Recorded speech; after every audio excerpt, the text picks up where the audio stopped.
It's you must have a lot of stories to tell. We probably have to do two or three podcasts, I think. Uh, No. Funniest one was when I went to perform in Israel some years ago. Oh, did you?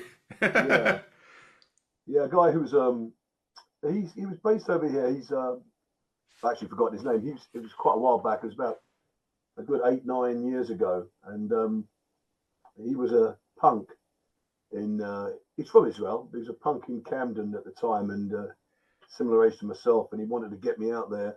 His business was he sold sort of t-shirts, rock t-shirts, and marketing stuff. And he had his own shop in Tel Aviv, band stuff mainly, um, British bands, like Rosillos, stuff like that. And he said, "You must come." I thought it was because the email to come and get me out there to perform was sent on April the 1st. So I thought it was a joke. I ignored it.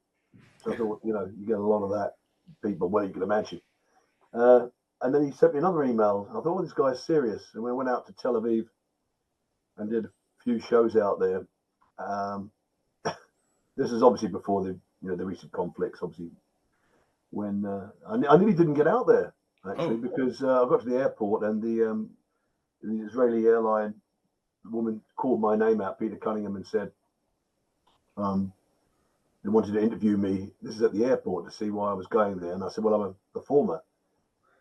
And she said, well, we have performers in Israel. Why do we need you? And I said, not like me, you don't. um, and I was going to give her the business card because I got a business card with Frank Sanazi. And I thought, well, I better not. So I gave her my other business card, which was Pete Perk Productions, which is one of my business. Anyway, I was in this queue of people to interview, and she was only a young girl really, and she was saying, "Oh, ask me loads of questions," and then of course I was answering the questions, and there was a rabbi behind me, and he was getting more and more irritated because he was part of the queue as well.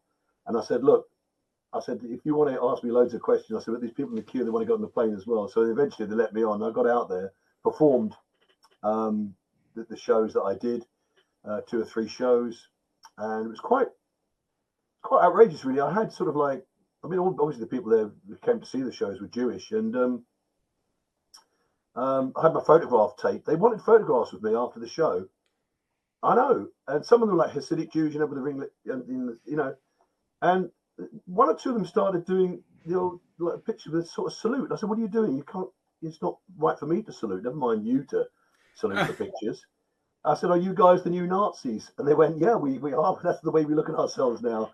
And I think it was them having a joke. I don't think it was, it was their sense of humor. I don't know, but it was. I think they saw the parody of what it was and realised, ah, that it is just a joke, and it's their way of taking back control of the whole thing. I'm okay. guessing. I'm just guessing. That's what it was. I'm gonna say that is well, bloody hell, that's amazing.